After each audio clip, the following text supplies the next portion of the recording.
Un vent souffle ce jour-là sur le green. Mais ce qui a parfois laissé des souvenirs, c'est le froid au petit matin. L'hiver ici, bizarrement en fait, il doit y avoir un cercle polaire qui est autour du golfe national qui fait qu'il fait spécialement froid. Et je pense qu'on a, je ne sais pas si elle s'en rappelle d'un souvenir commun de speed golf le vendredi quand on n'avait pas et on priait tous pour qu'il pleuve énormément pour ne pas courir avec nos 3 clubs de golf. Elles se retrouvent comme si c'était hier. Elles se sont connues ici, au golfe national, il y a presque 15 ans. Perrine Delacour, fille d'agriculteur, arrivée de Picardie.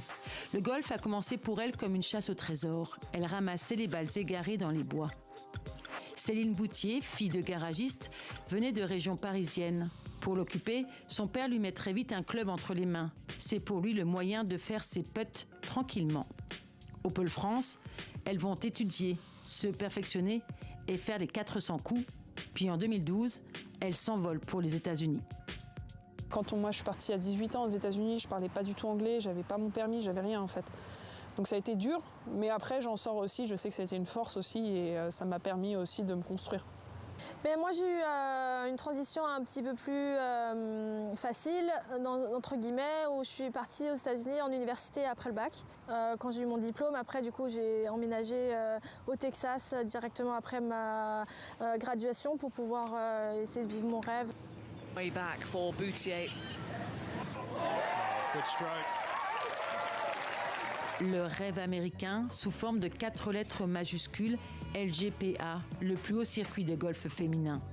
Perrine Delacour y gagne sa place en 2014. Le rythme est effréné. Plus de 30 tournois chaque année sur plusieurs continents, 135 000 km en avion. La solitude à 10 000 à l'heure. Surentraînement, déracinement, le pays et la famille viennent à lui manquer. La jeune femme craque. J'ai effectué un burn-out mental en 2022. On est des semaines entières sans rentrer chez nous, sans avoir nos repères en fait. Elle fait ses valises en 5 jours, rentre en France. Elle y restera 6 mois, le temps de se reconstruire et de bien s'entourer. Entraîneur, préparatrice mentale, psychologue, une équipe 100% française. Même si je parle bien anglais, c'est énorme, c'est beaucoup plus agréable d'avoir quelqu'un qui parle la même langue que toi. En juin dernier, en Suède, elle signe sa première victoire sur le circuit européen. Perrine Delacour est 75e joueuse mondiale. Je me suis redécouvert, je me suis écoutée, chose que les sportifs on a du mal à faire par moment parce que on a besoin d'être performante pour le sport. Donc par moment, on oublie notre personne et on fonce la tête baissée. Donc je me suis plus facilement écoutée et je me suis aussi ouverte à des personnes au sein de mon équipe.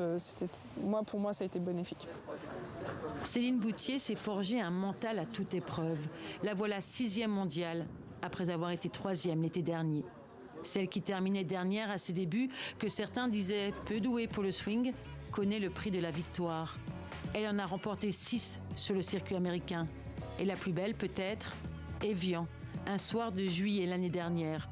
La première dans un tournoi majeur, devenant ainsi la 3e française à triompher en Grand Chelem. C'est un tournoi qui me faisait toujours rêver, juste par le cadre, par le fait que ce soit rose, qu'il y ait toujours les meilleures choses qui aillent là-bas. Donc c'est vrai que c'était pour moi un rêve qui se réalise. Chacune a suivi son parcours, mais c'est ensemble qu'elles ont découvert les Jeux Olympiques à Tokyo. À Paris, elles retrouvent leur terrain de jeu. Maintenant, on joue les JO sur le même parcours ensemble. C'est vrai que c'est quelque chose que je n'aurais pas forcément imaginé il y a quelques années et encore moins cette année-là, quand si on me disait oui, vous allez jouer les JO ensemble au golf national, mais jamais. Encore moins les vendredis quand on faisait du speed golf, ça on peut le dire. Oui, c'est assez incroyable. On fera pas de speed golf, promis. Parties aux États-Unis pour toucher les étoiles, c'est en France, là où tout a commencé, qu'elles aimeraient écrire l'histoire, donner à leur pays et au golf une première médaille olympique.